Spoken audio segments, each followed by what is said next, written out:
Hey everyone, welcome back to The Tent, your place for politics, policy, and progress. I'm Daniella Gibbs-Lachey. And I'm Colin Seaberger. Daniella, can we talk about how much pollen is flying around right now? I feel like I get in my car and I just see this blanket film of yellow on top. It is so disgusting. My allergies are so bad. If you see me crying in this episode, I'm not crying.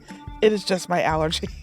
Yeah, I am hoping that our viewers are not like, why are his eyes so like squinted shut almost? And hopefully we will be on the other side of this soon. But speaking of trees and nature, I heard you had a very timely conversation with a special guest this week. I did. I talked with former Governor Jay Inslee of Washington State about Earth Day and why we celebrate our beautiful planet. We also discussed how folks can push back against the Trump administration's attempts to make fighting climate change more difficult. It sounds like a really great and timely conversation, but first, we've got to get to some news. And while it may have felt like the month from hell for all of us working in Washington, D.C., down in Arlington, it sounds like things are genuinely getting increasingly out of control at the Pentagon.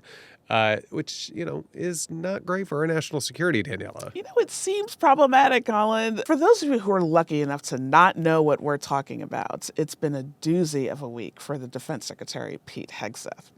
Last week, we saw his top aides fired one after another. And over the weekend, it culminated with an op-ed published in Politico by his top spokesperson, John Elliott, who recently resigned from the Pentagon. In it, he describes what sounds like a pretty horrific couple of weeks working for Hegseth. Elliott wrote that Pentagon leadership is nearing collapse after a paranoid Hegseth launched a, quote, purge to squelch negative stories about him. That whole sentence is so problematic. Elliott also hinted that there would be more bombshell news stories coming this week to break about the Secretary of Defense. So I guess we shouldn't have been surprised when we learned shortly thereafter about a second signal chat Pete Hegseth used to another one, Colin, to share top secret military strike plans against the Houthis a couple weeks ago. Now, this second chain didn't include Atlantic's editor-in-chief Jeffrey Goldberg, but it did include Pete's wife, his brother, and his personal attorney. We also learned that just days prior, his top aides warned him not to share sensitive operational details in the group chat, but he went ahead and did it anyway. And it doesn't end there, Colin. Yes, but wait, there's more.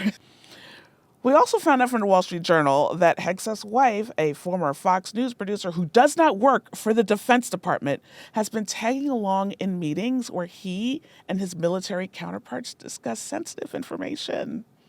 Outrageous doesn't even begin to describe this story, Colin. It truly does not, Daniella. I mean, I'm just thinking here, like, what ally would think, oh, hey, this is a country that I want to team up on for, military exercises and things like that. They can't even trust that the information that they're sharing mutually is going to be protected, right? Hegseth has sought to downplay these stories by suggesting they're coming from disgruntled staffers, which is wild given the fact that they're actually coming from the people he handpicked to serve in his leadership team. These people are, loyal MAGA foot soldiers. Honestly, all of this was, though, so foreseeable, too. These, complaints about Pete Hegseth's fitness were, easy to spot a mile away, right? He was never qualified to lead our national defense. Yet Republican senators like Senator Tom Tillis of North Carolina or Joni Ernst of Iowa, clearly prioritized their loyalty to Trump over their loyalty to our country and our security. They confirmed Hegseth, despite the fact that they repeatedly had voiced reservations about his fitness for serving.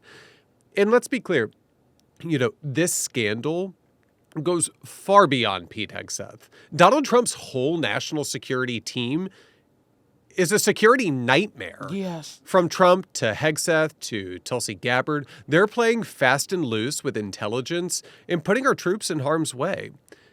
there's really just no justification for kind of this callous disregard for the lives of our troops, for the lives of our intelligence officers.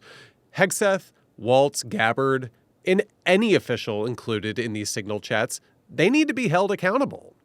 I also want to caution our listeners that, they shouldn't buy into this spin that we're hearing from some Republicans that, the military strike on the Houthis was just, a massive victory and mission accomplished, right? So we should just forget about the flagrant disregard for, our state secrets. The bombing campaign in Yemen still hasn't stopped the Houthis from continuing to fire at Americans in international shipping in the Red Sea and on Israel. They threatened even more escalation, actually, over the weekend. As of this recording, Congressman Don Bacon of Nebraska is actually the only elected Republican in Congress to call for Pete Hegseth's resignation. How on earth that's possible is just beyond me. As Representative Jim Himes of Connecticut said a few weeks back, we're lucky that this, the communications that took place on Signal weren't intercepted and used against Americans in foiling, their strike plans. There was a very real chance that American service members could have lost their lives that day.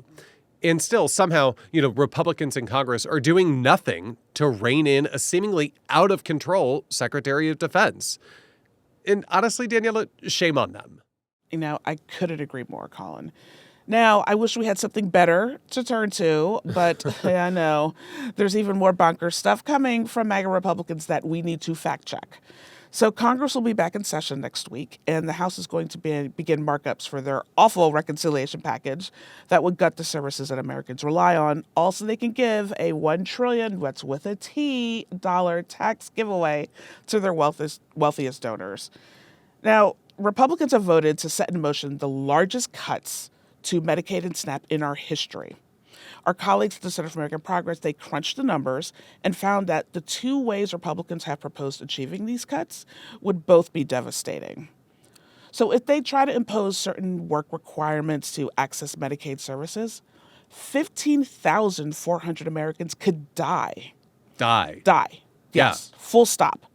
And if they shrink what the government pays states for Medicaid expansion services, and states are then forced to discontinue those services, it could cost over double the number of lives, and nearly 34,200 people could die as well. So not only would either of these policies cause a fiscal and administrative nightmare for states, they would also literally kill people. I have no words, Colin. Yeah, it's so clear that Republicans just don't give a damn about Americans and their basic needs, right? We're talking about healthcare here, people, right? I also have to take a moment to dispel some of the lies that you're going to hear from them in the weeks ahead as they look for any excuse for taking an axe to people's healthcare, right? Because turns out that's not popular. Not at all. Including among MAGA Republicans, according to some recent polls that we've seen. Because they're going to try to convince you that these cuts are somehow about, reforming the Medicaid program or making it stronger. Don't buy it. Yes, like all healthcare programs, Medicaid does have fraud, but it actually has far less fraud than other healthcare programs because it is both the responsibility of the federal government as well as state governments to root it out, right? This is actually a system that is pretty well designed to go after bad actors. That is, of course, if that's what you actually care to do. Mm-hmm. What we've seen from the Trump administration is actually the exact opposite. President Trump fired 17 inspector generals, including the inspector general of the Health and Human Services Department. Doge also laid off staffers at the Center for Medicare and Medicaid Services that are tasked with rooting out fraud. And so, we need to be clear about what's happening. Republicans are putting a bullseye on the backs of people who rely on Medicaid instead of actually going after what the Government Accountability Office, MACPAC, and others have said is actually what's driving the fraud that exists in Medicaid. And that is, namely providers and managed care organizations who, maybe overbilling or something like that, right? So it's pretty clear, what their intent actually is here, right? It's to cut Medicaid funding and force states to kick people off of their programs. I also just want to note that the Kaiser Family Foundation actually found that while improper Medicaid payments actually exploded under Donald Trump's first term. Fancy that. Yeah, right. In 2024, under President Biden, improper payments actually fell to their lowest levels since the start of COVID-19. So this notion that you have to kick a bunch of people off their health care in order to ensure, the integrity of the Medicaid program is just baloney. Yeah, it really is, Colin. Every morning since January 20th, I've been looking like Gayle King ringing that bell before she gets yeeted into space. And it just doesn't seem like that's going to end anytime soon. It really doesn't, Daniela. It really doesn't. Well, that's all the time we have for today. If there's anything you'd like us to cover on the pod, hit us up on Twitter, Instagram, Blue Sky, and Threads at the 10 Pod. That's at the 10 Pod. And stick around for my interview with Governor Jay Inslee in just a beat. Jay Inslee served as governor of the state of Washington from 2013 until January of this year. Prior to that, Governor Inslee served as a member of Congress from 1992 until 2012. Prior to that, he served in the Washington State House of Representatives, and he is a proud fifth-generation Washingtonian. Governor Inslee, thank you so much for joining us on the tent. Thank you. We want everybody in the tent. We're a big tent group. That's exactly right. And we're really happy to have you on the podcast this week. Earth Day was on Tuesday, and it's a good time for us to talk about climate change and the need to protect this planet for future generations. The New York Times recently called you the greenest governor, and I know this issue deeply matters to you. Why is that? And give our listeners a status update on where we are in the fight against climate change. Well, first off, thanks for talking about this issue. This is something so close to my heart. And I always start the conversation about this is about my grandchildren. I've got 6 grandkids. I got to see them over the weekend. They love the outdoors. They love every natural life. They love the trees. They love the whales. They love the little crabs that we look at on the beach. And so what motivates me on this is basically I really have a strong passion that they should have the same type of life that I've enjoyed with this planet. It's a small planet, but there are those who love her, and we're several of them. And it's clear. There's a couple things that are obviously scientifically clear. One, we're wrapping the planet in a blanket of carbon dioxide and methane, and that is heating the planet dramatically. 2, there's a scientific consensus. There's no debate about this issue. And 3, we're having, obviously, the effects of this right now. I always, to some degree, maybe I shouldn't talk about our grandkids because it's not my grandkids' problem. It's our problem. It's fires burning down the forests and burning down 2 whole towns in my state while I was governor. It's the fires in Southern California. It's the flooding in the Midwest. It's the sea level rise in Florida. It's the tornadoes. It's the melting of the ice. We're experiencing this now. It's not just future generations. And when I look out, it's interesting. I actually read an article. Today's news was that our gray whale population has declined about 40% because the sea level, the ice has melted in the Arctic, and that changes the whole food chain. So they're starving to death. I look around outside my window. We used to have these abundant kelp forests. They've disappeared. All of the kelp has disappeared around the little island I live in by Seattle. So it's a combination of the love for my grandkids and a recognition of what we're going through. So we need to defeat this enemy. Unfortunately, we can. Good news. We can defeat this. We got the power to do it. We've got the technology to do it. We're doing it in my state. We've had the most profound progress fighting climate change in any state in the country. So there's good news here, too. Well, that is good to know because the Trump administration has been fighting tooth and nail to rip away the historic investments the past administration made to invest in the green technologies of the future. So, can you talk a little bit about why this will harm American competitiveness in the global economy? And, coming from a Republican Party that has gone on and on about being a good steward of the economy, it doesn't make any sense to me.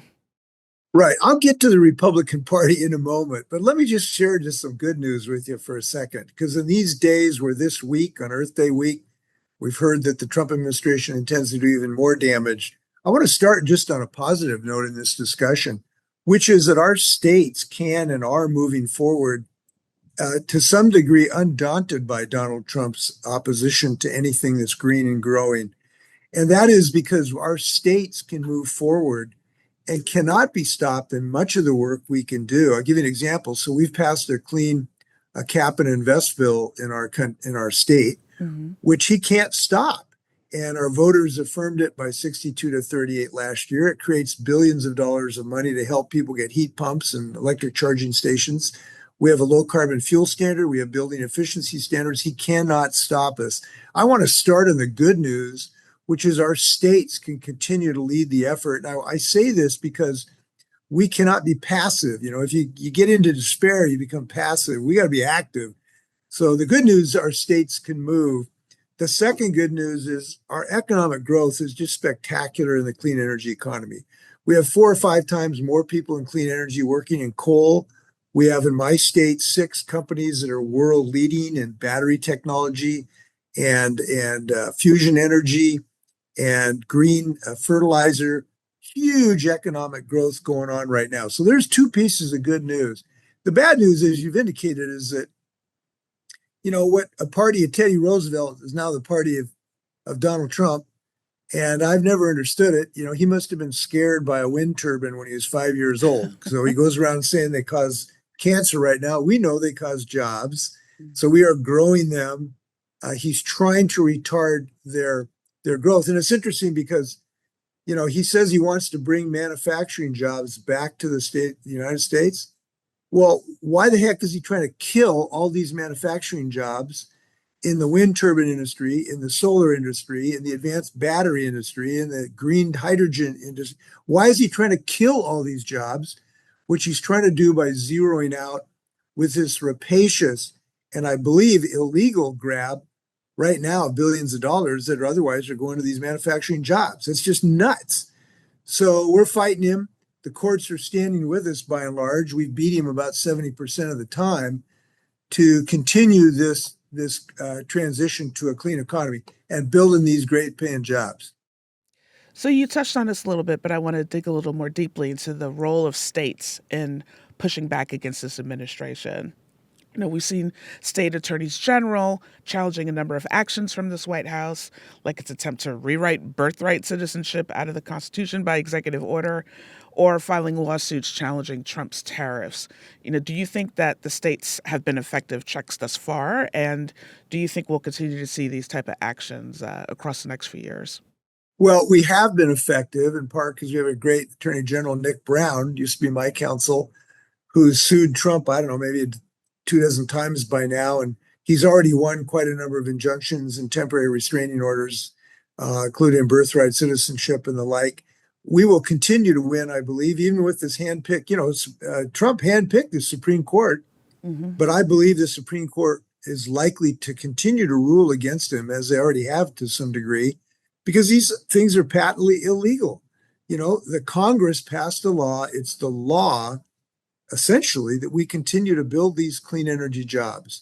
And his efforts to kill them because he just wants to have us continue to shell out billions of dollars to his buddies in the fossil fuel industry is illegal. And so we will continue to ask the courts to intervene, and I believe that they will in substantial amounts. The most recent one being this decision he's trying to hold back several $billion that otherwise would go into these clean energy job creation programs right now. That is the law, have been appropriated, signed by president. It's the law of the United States. So there's 2 things we ought to be doing. One, growing green jobs, which we're doing, which he's trying to stop. And number 2, hey, can't you just follow the law? Is that asking too much of a president? You know, I want to quote our Attorney General Nick Brown. His comment was, just follow the damn law, will you? And I think that's a fair thing to ask of any American president. But, there's another group that's important here, and that's people. Look, people speaking up right now is really important. People out on the streets, people on these protests all across the United States, peacefully and legally protesting in a way to get their voices heard. That's important. It's important because at some point, we would like some Republican senators and Congress people to stand up and be counted and quit quivering in your boots, show a little bit of intestinal fortitude and say that you want jobs to be created in our country. And we need them to do that eventually. And the more people speak up, the more they're likely to do that. So I hope people continue to exercise their First Amendment rights. That's right. This week, we are mourning the passing of Pope Francis. He will be remembered for so many reasons, but among his chief legacies as Pope was using his position to push the church and leaders around the world to step up and fight against climate change, which we know poses an existential threat to our planet and the most vulnerable. So talk to our listeners about why Pope Francis' leadership on climate was so important, and how can the Vatican's next leader build on his legacy? Well, I think everyone knows this Pope had a strong connection to the Creator's, maybe not his finest work, but some pretty good work, which is creating this paradise we live in. We know it's relatively unique. I did read that maybe they discovered some potential signs of life 120 light years away, but in the immediate neighborhood, we're pretty unique. And he understands that. And he understands that the power of divinity is something that we can embed in what we do here in our short term on Earth. And he was very effective, I think, in raising people's ambitions and commitment. And what was particularly important of his leadership is he connected a scientific principle, physics and chemistry of climate change, to a human value system that is embedded in our hearts. And he connected it to his divine purpose. That was very powerful. And he spoke to so many different audiences, and it was quite effective. And we hope that his successor will continue in that tradition, because it's connecting us to, a higher purpose. I always think the most motivating thing for people are when they feel a higher purpose, even beyond themselves. And there's nothing that's more connecting to a higher purpose than the fight against climate change. So we are hopeful that that tradition will continue. We speak about it frequently in economic terms, as we just did. These are good jobs, these industrial group, we're building manufacturing jobs. But ultimately, what's more important is that we are doing something for our children and our grandchildren. And that's even a more driving force, in my view. So he did some really great work while he's here. We'll look forward to that continuation of his leader, the next leader, we hope. So we like to end our interviews on a positive note where we can, and I have to say there's been a lot of positivity already in this interview. On the podcast, we've been talking with leading experts on authoritarianism, and something that I really wish it wasn't necessary. But they've told us that joy is a fundamental ingredient in preserving democracy. And so I'm curious about where you find hope and joy in these trying times. This Earth Day, give our listeners some inspiration about, saving the planet, as you say, for our kids and grandkids. Well, I think joy is important in any endeavor, and it's kind of joy with an asterisk. It's a different kind of joy, if I may. It's hard to say you're joyful when you have an autocrat trying to act illegally in so many realms as this particular president. But I'll just share how I kind of feel about it. I actually think that we live in a really great time to be alive. I don't know how many human generations there have been, but I think this generation is a great one to be in, because these are great days. Troublesome as they are, these are great days. And I say that because when I was a brand new governor, when you become a brand new governor, sometimes it can be a little stressful job. You've never been governor. You got a lot of things coming at you. And I would come home sometimes and talk to Trudy about it. And she got me a little coin dish that I kept my coins in on our dresser. And it was a little coin dish, and it was a quote from Winston Churchill. And that quote was, "These are great days." And it's a quote from him when he was walking through London, when London was under the Blitz. And he was walking through the charred remnants of one of the buildings in London. And somebody said, how do you get through the day? These are such terrible days. And he said, no, these are great days because they are days of consequence, and they are days of a community in consensus working together. And I think that defines what we are right now. These are days of consequence. There's really no more consequential time of human history than right now. Because if we succeed, future generations are going to have a shot. And if we don't, they won't. There's really no more greater day or greater time than now. And we are allied with people who care like we do. We're allied with people whose hearts are the same as ours, all across the United States and the world for that matter. And we are a unified group. So I look at this as a great day to be alive, to be working on this. I'll be talking all week on Earth Day week, this week on a number of platforms, rousing people to this cause and letting people know that we can make progress. We are making progress. Donald Trump will pass, and we just got to keep hope alive and preserve as many things as we can, particularly in these states where we can make progress in these states. And so get out there, talk to your governor, talk to your state legislator, be on the sidewalk peacefully, and good things will happen. Well, Governor, that is a great way to end our interview. I want to thank you for all of the work and leadership that you have shown in your state and across the country. And thank you for joining us on The Tent. Thanks to everybody out there fighting the good fight. It's good to have allies. Thank you. Thank you. Good luck. Well, that's going to do it for us, folks. Be sure to go back and check out previous episodes. Before we go, Colin, I got to talk about Doechii, who we love on this podcast, and her new video for anxiety. It's so good. It's so clever. She is such a theater girl. I love her. It's so camp. I mean, the dancing is incredible. It's so good. Yeah. I mean, the song is amazing. The song is amazing. But yes, everything from, the Thriller callback to, I mean, just the scene changes from one to the next to the next to the next. The continuous loop. So good. Yeah, The Shining. Yeah. The original video for the movie for the song that she's sampling. Yeah.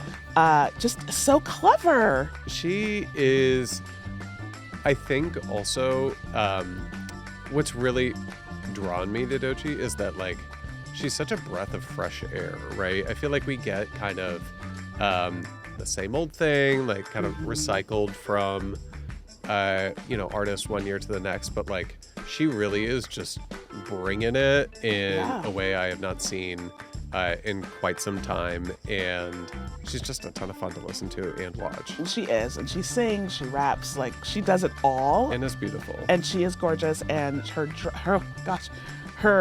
sartorial choices are amazing. Yes. And she looks great in everything she wears. And I also think, though, that anxiety it's so popular right now because so many of us have anxiety. Why, Daniela? Why would anxiety be popping off the charts? I don't know. Maybe it's because everybody is so stressed out. So I want to talk about how we relieve that stress. And for me, it's television often. Oh, you've got a good friend in me. Yes. So right now, one of my favorite shows is back on, and I will hear no slander about anything on HGTV. But they have the show Rock the Block, and they have 4 houses that are basically like shells, and 4 sets of interior designers along with like construction people, these teams. They have like 5 weeks to build out this house, and like they do a room by room, and then like a what's it called? A real estate agent comes, and like whoever's house has appraised the most from the original value wins, and it is so great. It like feeds my competition desires. I love looking at beautiful things. Also, I like to pretend that like I have a good eye for stuff. So it's wonderful. That's my show. Well, we bought a house last year and have been, slowly but surely trying to, dress it up and do all the things. So you should watch this show. Maybe I will have to tune in. But I'll have to find time in my schedule because I have been watching my own guilty pleasure TV. Which is?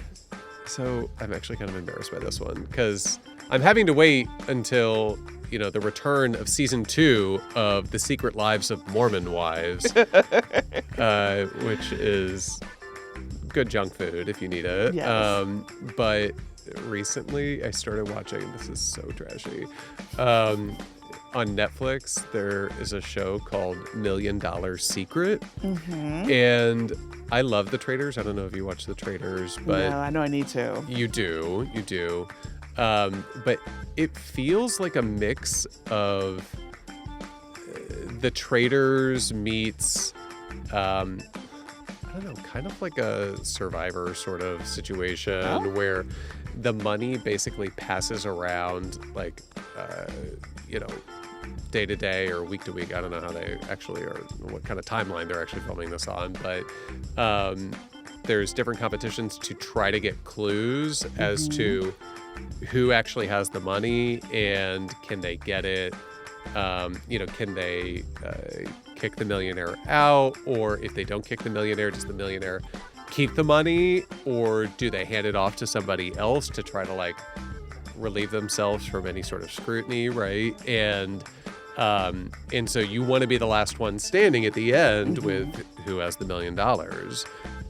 And so I just finished it this week, and it was so much fun. I'm sorry. It's silly, but you know what? Never apologize for your hot takes on television. On food, you should apologize for some of them, but we won't get into that. But yes, it is okay. Daniella, okay, we got to tell folks. Apparently, on the day of this recording on Wednesday, it is National English Muffin Day. And I'm sorry, I think English muffins are nasty. He's so wrong. No. Right, listeners? I'm so right. He's so wrong. I'm so right. English muffins are delicious. If I wanted to have some carbs, I would look for basically anything else. If you have to toast something and smother it in butter, False. cream cheese, Lies. whatever, in order for it to taste good, Lies. listeners, do know Lies. that it's not worth the calories, and you can find something so much better. This is so not true. And listeners, I need you to know that Colin was on an island of his own in this opinion in our morning meeting. So I'm curious, listeners, aren't English muffins delicious? No. All right, more to come on that. Anyway, that's going to be it for us this week. If you have allergies, my thoughts and prayers are with you because we are struggling here too. So take care of yourselves, and we'll talk to you next week. The Tent is a podcast from the Center for American Progress Action Fund. It's hosted by me, Daniella Gibbs-Leger, and co-hosted by Colin Seeberger. Kelly McCoy is our supervising producer. Mishka Espy is our booking producer, and Muggs Leone is our digital producer. Jacob Jordan is our writer. Hi Fan, Olivia Mowry, and Tony Pandolfo are our video team. Views expressed by guests of the Tent are their own, and interviews are not endorsements of a guest's perspectives. You can find us on YouTube, Apple, Spotify, Google Play, or wherever you get your podcasts.